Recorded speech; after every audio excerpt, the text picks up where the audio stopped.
The Outdoor Girls in Florida by Laura Lee Hope. Chapter 4. Come Home. Grace's announcement caused a flutter of excitement among her chums, and Mr. Ford's face showed his pleasure and surprise. But a moment later he had steeled his features into a non-committal mask, for he was really much provoked by his son's conduct, and if this was an appeal for forgiveness, he wanted to be in the proper censuring attitude. At least so he reasoned. "We'll see you again, Grace," spoke Betty, as she led the way for the other two girls to follow. She felt that the family might like to be by themselves while perusing the first letter from Will since his latest escapade.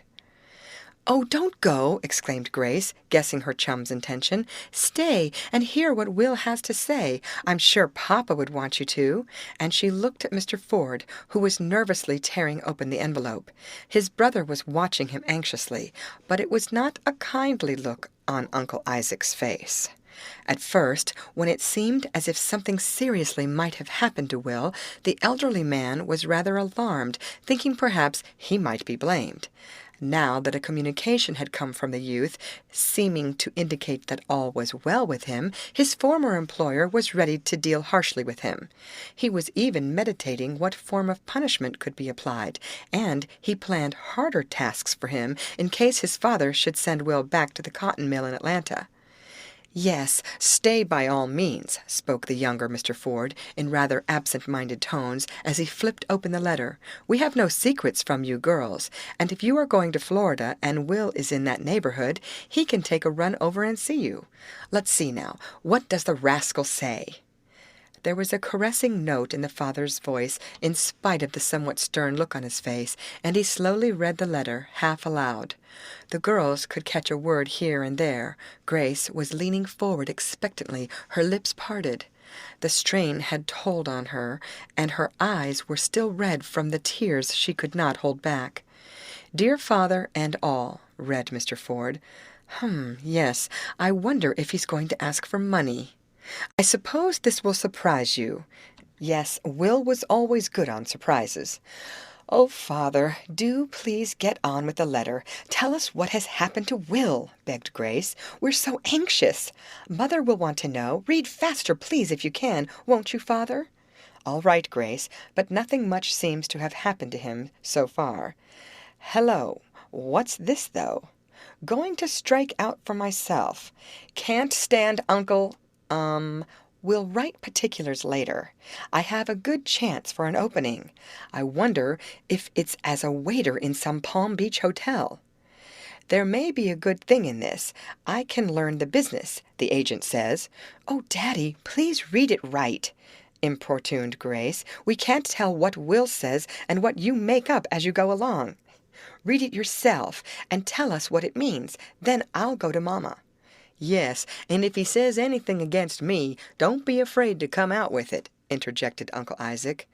"Will and I didn't get along well, that's no secret. He didn't like work, and he didn't hesitate to say so.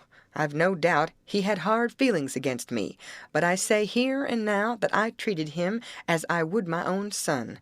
I made him work harder than I would my own son, in fact, for I felt that I had a duty to do by Will." "And I guess you did it too well," muttered Grace, with rather a vindictive look at her uncle, which look, however, he did not see. "Well, to be frank with you, Isaac," spoke Mr. Ford, "the boy says that he did not like the life in the factory, but I did not suppose he would. I did not send him there to like it, but I thought the discipline would do him good. However, he seems to have struck out for himself." "But, Daddy," cried Grace, clinging to his arm, "what has happened? Where is Will? Where did he go?" "There now," he said soothingly. "It seems to be all right, and Will is in no danger. All your tears were wasted. To be brief, he writes that he did not like the work in the mill, and getting a chance to go to Jacksonville, Florida, he took it and went without the formality of a goodbye." "What is he doing in Jacksonville?" asked Molly. "If we go to Amy's Orange Grove, we may see him." He writes that he has a chance to get in with a concern that is going to develop some of the Everglade lands, went on Mr. Ford, referring to the letter. The company plans to drain the swamps and grow pecans, oranges, and other tropical fruits and nuts. Will says he was offered a sort of secretaryship to one of the developers and took it. He asks my permission to stay and make good, as he calls it. He thinks it is a great chance, better even than the cotton business, Isaac.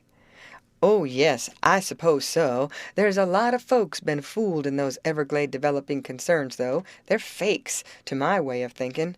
But let him live and learn. That's the only way. Are you going to let him stay down there? Asked Grace. Well, I don't know, said Mr. Ford, musingly. I don't bank much on Will's knowledge of affairs. This company may be all right, and again, it may not. I'd rather investigate a bit.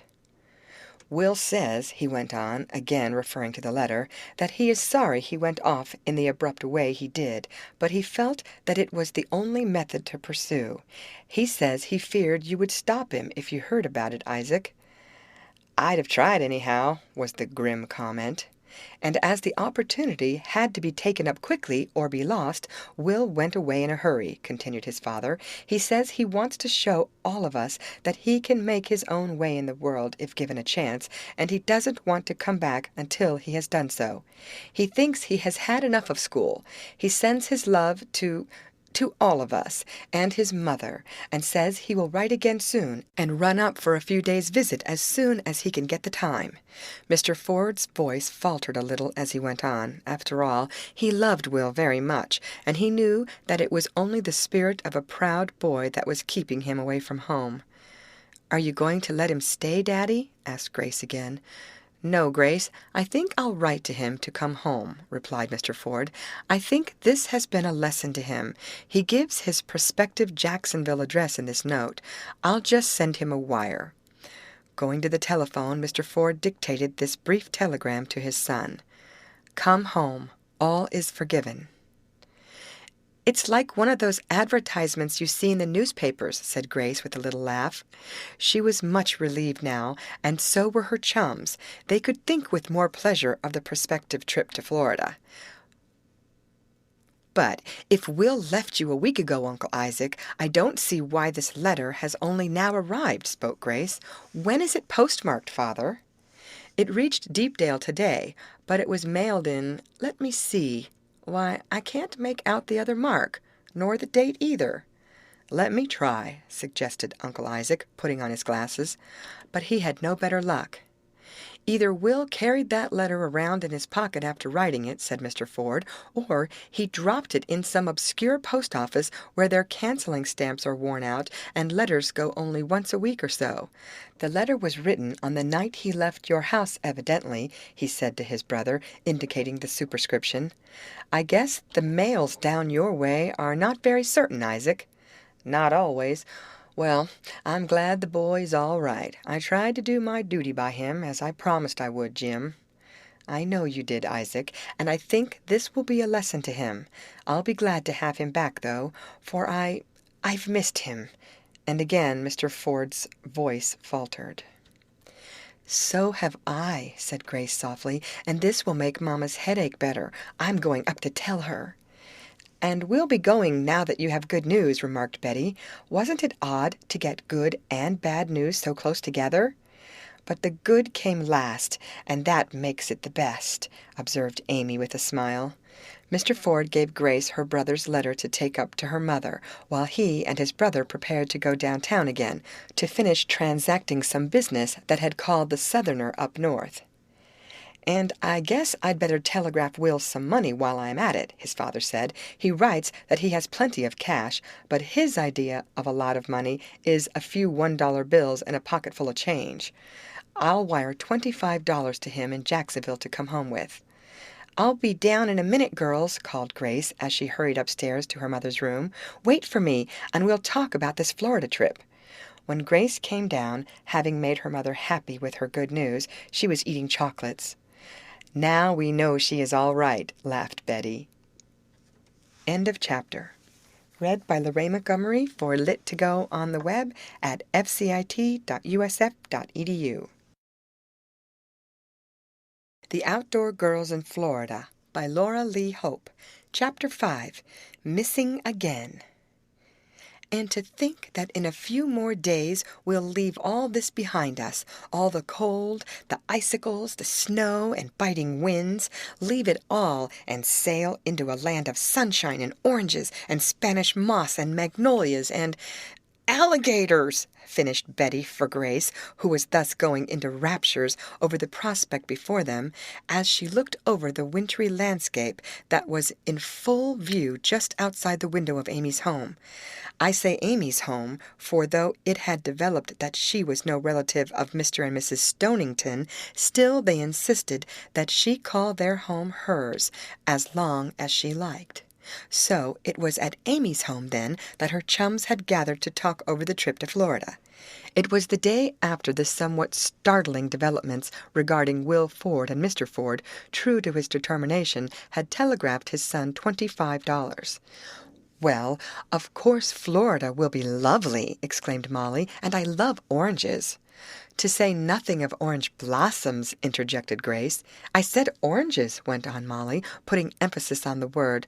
"I like them as well as anyone, but I love winter and skating and ice boating, too." "Oh, I just can't bear cold weather," said Grace with a shiver, and a look toward the chair on which, in a fluffy pile, rested her furs, and Grace looked handsome in the sable set that her father had given to her at Christmas. "You didn't seem so cold when we were up in the old lumber camp," remarked Betty. "You skated and ice-boated with the rest of us and seemed to enjoy it." "I know, but it was a different sort of cold up there, so dry, and not so penetrating as down here. The wind seems to go right through me," and again the tall girl shivered. "It doesn't take long," began Molly, and then she stopped short and bit her lips to keep back a smile. "Long to do what?" asked Grace curiously. "Never mind," spoke Molly. "You might get angry." "I will not. I haven't your—" This time it was Grace who caught herself in time. "Go on, say it." "You may as well as think it," snapped Molly with some asperity. "You were going to say you hadn't my temper, weren't you now?" "Well, yes, I was," said Grace slowly, "and you were going to say I was so thin that the wind didn't take long to go through me, weren't you?" challenged Grace. "Yes, I was, and—" "Girls! Molly! Grace!" cried Betty, anxious not to see a quarrel. "What can I do to pour oil on troubled waters? Let's talk about Florida." "Don't pour cod liver oil, whatever you do," said Grace quickly. "I had to take some of the horrid stuff the last cough I had, and I can taste it yet. Where are my chocolates? Oh, thank you, Amy," as the latter passed them over. "Have some. These have maraschino cherries inside." "Leave it to Grace to discover something luxurious in the candy line," observed Molly. "Well, I notice that you're only too glad to eat them," and Grace fairly snapped out the words. "Oh, dear, it seems hopeless to keep peace between you two today," sighed Betty. "Can't you be nice? Especially after Amy has asked us over here to talk about the trip. Let's talk about—" "What to wear!" exclaimed Amy with a bright thought. "You see, we'll have to take 2 sets of clothing, one to wear until we get to Florida, and the other after we arrive at the orange grove. We'll need thin things there. Aunt Stonington is making me up some pretty voile and white muslin dresses." "I was wondering whether I ought to take my furs," said Grace. "Furs in Florida!" cried Molly. "Never!"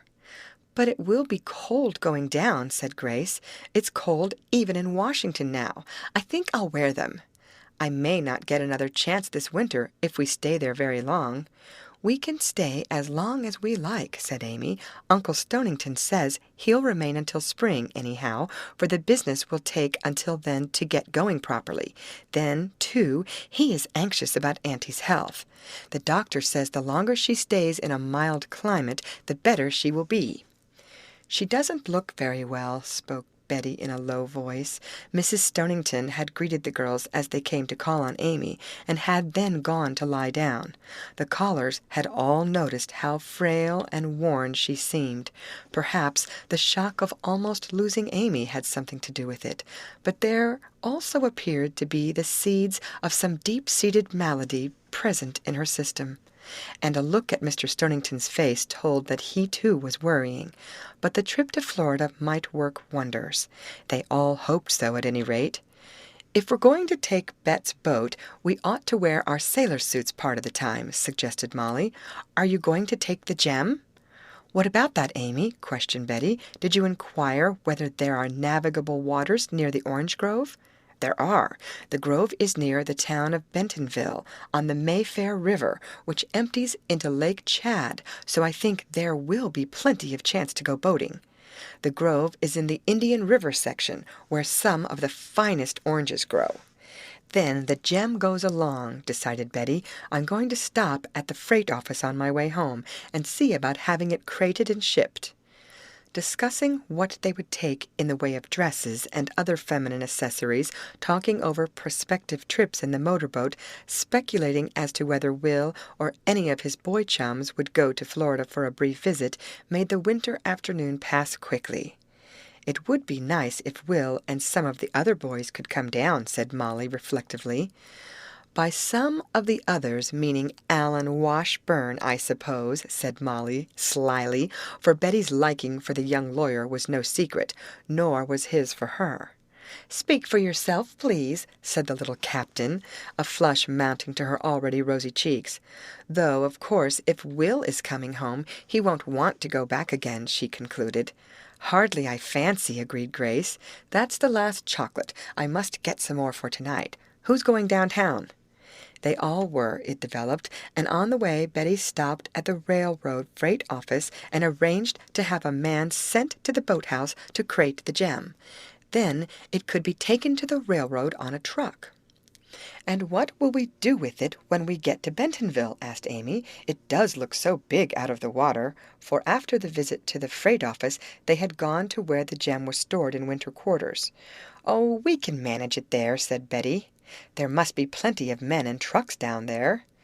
"Uncle Stonington says there are other motorboats on the river, so there must be ways of getting them on and off," put in Amy. Grace got her chocolates and also insisted on buying hot drinks for her chums. "For I simply can't seem to get warm," she declared as she sipped hers. "And with all those furs," remarked Betty, "I guess you'll have to live in the South in winter, Grace." "I wish I could." As the girls walked with Grace toward her house, the Ford home being the first on their way, they saw a messenger boy with his little black-covered book and a bunch of telegrams just turning into the gate. "There's a message!" exclaimed Grace, breaking into a run. "I want to take it from him before he rings the bell. Mamma is so nervous at the sight of a telegram. She always thinks the worst thing has happened. I suppose this is from Will, saying he is on his way home. Poor boy, he has had a lesson." "I feel sorry for him, too," said Betty. "I'll take the message," spoke Grace to the boy as she signed the extended book. "Prepaid?" "Yes. Here's a dime for yourself. Get a hot chocolate. You must be cold." "Tanks," was the reply. "I can get 2 for dat." "I hope he won't buy cigarettes," ventured Molly. "Nonsense," answered Grace as she tore open the message, which was addressed to her father. She felt she had a right to do this, as, had it been some business communication, she argued, it would have gone to Mr. Ford's office. Grace felt sure it was from her brother. Quickly she read the brief message in the waning light of the winter day. Then she swayed and her face paled. "What is it? Bad news?" asked Betty quickly as she put her arms round her chum. Yes, it's about Will. Read it." "Poor mother! How can I tell her? And she has been expecting him so." Betty glanced at the few words. They were: "Cannot locate Will Ford at Jacksonville address given. Am holding the $25 subject to your order. Party was at address noted, but information to our agent here is to effect that young man left in company with a labor contractor who does not bear a very good reputation. Young man's boarding mistress worried. What shall we do?" The message was to Mr. Ford. It was from Jacksonville and was signed by the telegraph operator there. "Will is missing again," sobbed Grace. "Oh, what shall I do? What shall I do?" End of chapter. Read by Lorraine Montgomery for Lit2Go on the web. at FCI.